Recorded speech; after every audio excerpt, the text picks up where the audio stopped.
Chapter 4. Far away, on the opposite spiral arm of the galaxy, 500,000 light years from the star soul, Zaphoid Beetlebrox, president of the Empirical Galactic Government, sped across the seas of the Damogran, his ion drive delta boat winking and flashing on the Daogran sun. The Damogran, the hot Damogran, the remote Damogran, the almost totally unheard of Damogran, secret home of the Heart of Gold. The boat sped on across the water. It would be some time before it reached its destination because Damogran was such a inconveniently arranged planet. It consists of nothing but middling to large desert islands separated by very pretty but annoyingly wide stretches of ocean. The boat sped on. Because of this topographical awkwardness, Damogran has always remained a desert planet.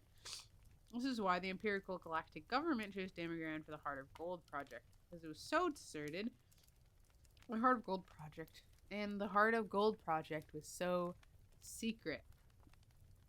The boat zipped and skidded across the sea that lay between the main islands of the only archipelago of any useful sort on the whole planet. Zaphoid Beetlebrox was on his way from the tiny spaceport on Easter Island. The name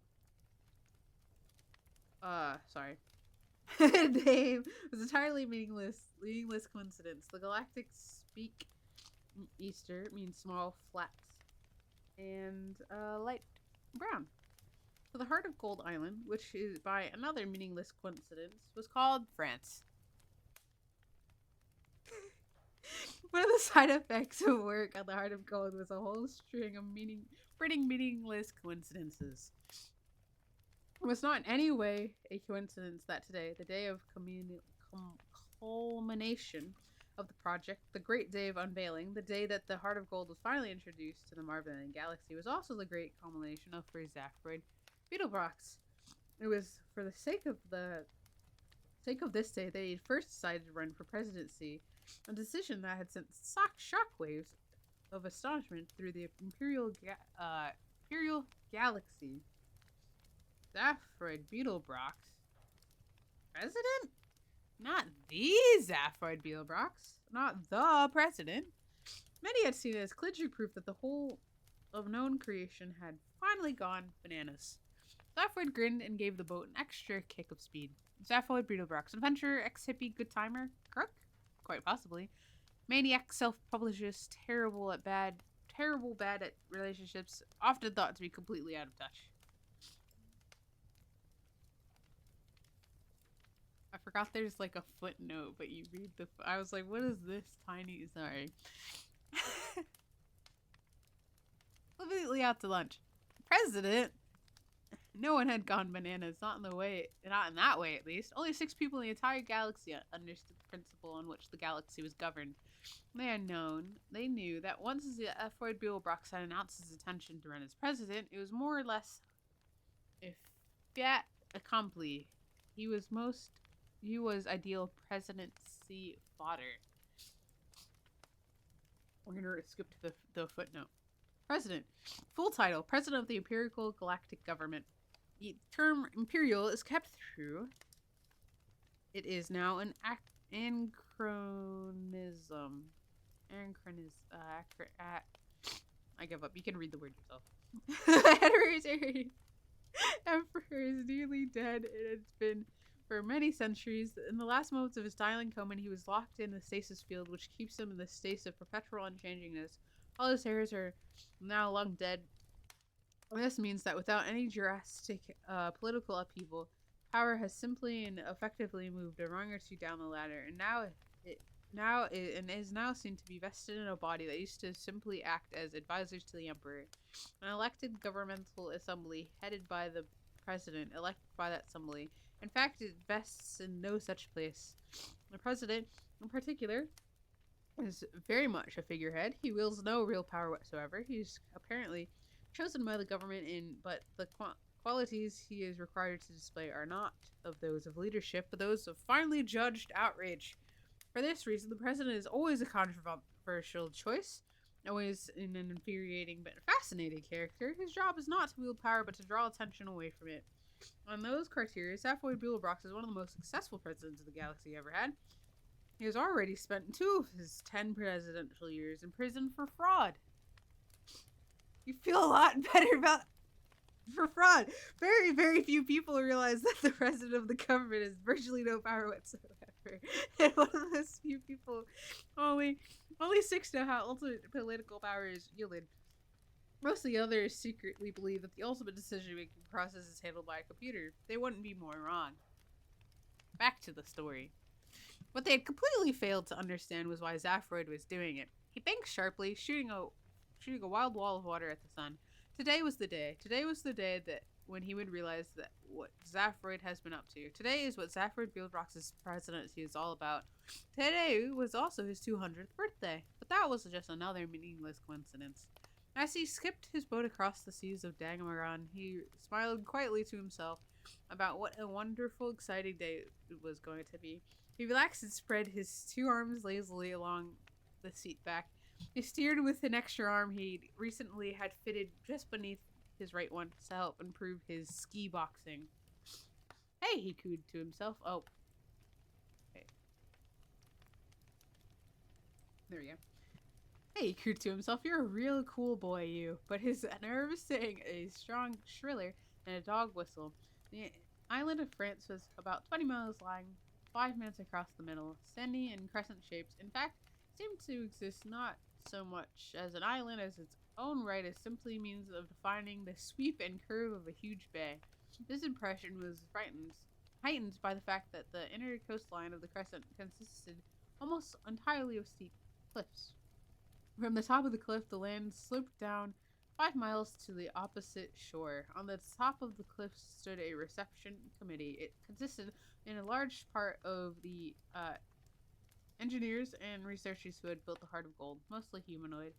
But there were here and there a few reptiloid ontomineers or 2 or 3 green self-like maximegaliticians, an octopodic cystructuralist or 2, and a huluvu.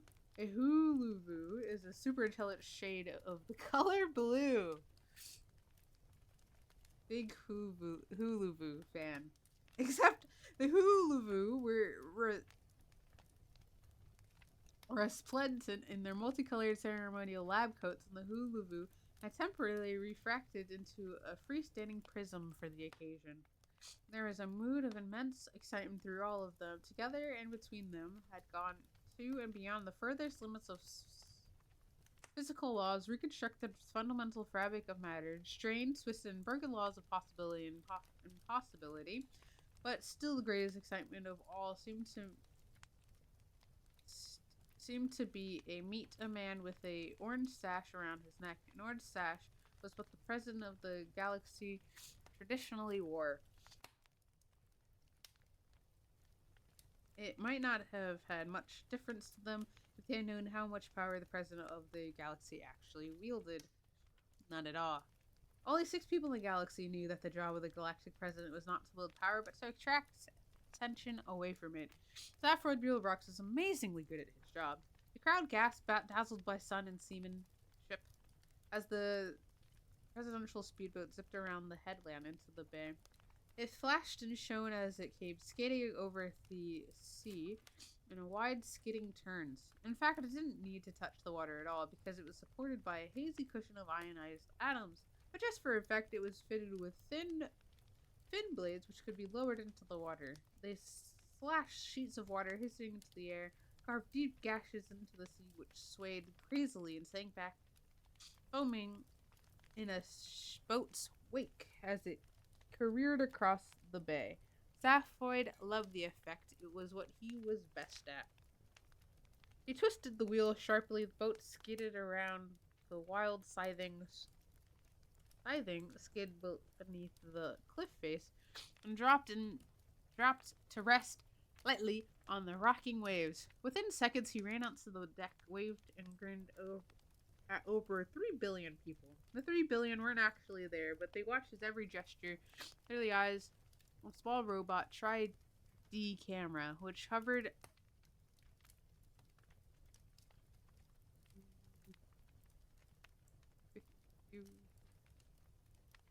I hope you're happy about your vocabulary again, because I don't know what that word says. Ubiquitously in the air above. The antics of the president have always made amazingly popular Tri-D. That's what they were for. He grinned again. 3,000,006,000 people didn't know it, but today he would be a bigger antic than anyone had bargained for. The robot camera homed in for a close-up on the more popular of his two heads, and he waved again. He was roughly humanoid in appearance except for the extra head and third arm. His hair toused his fair toused hair stuck out in random directions. His blue eyes glinted with something completely unidentifiable, and his shins were almost always unshaven. The 20-foot-high transparent globe floated next to his boat, rolling and bobbing, glistening in the brilliant sun. Inside it floated a more semicircular sofa upholstered in glorious and red leather.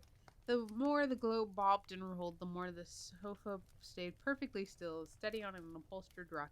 Again, all done for the effect as much as anything. Zaphrid stepped through the wall of the globe and relaxed on the sofa. He spread his two arms along the back, with the third arm brushed some dust off his knee. His head looked about, smiling. He put his feet up. At any moment, he thought he might scream. Water boiled up beneath the bubble. It seethed and spouted.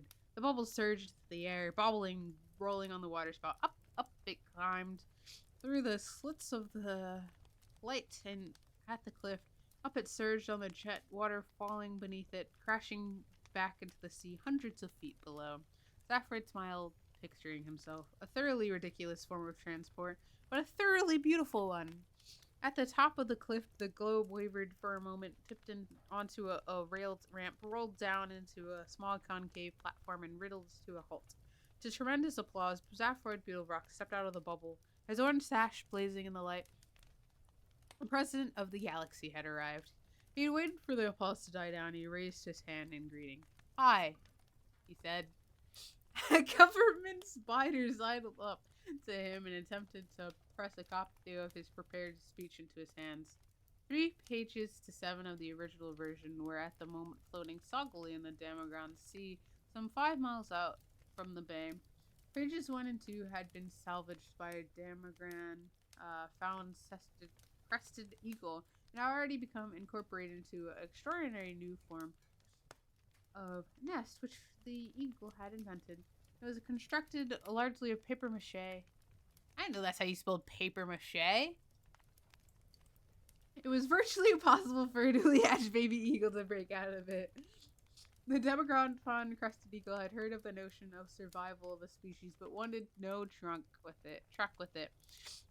Zaphroid Beetlebrock should not be needing his speech, and gently deflected the one being offered to him by the spider. "Hi," he said again.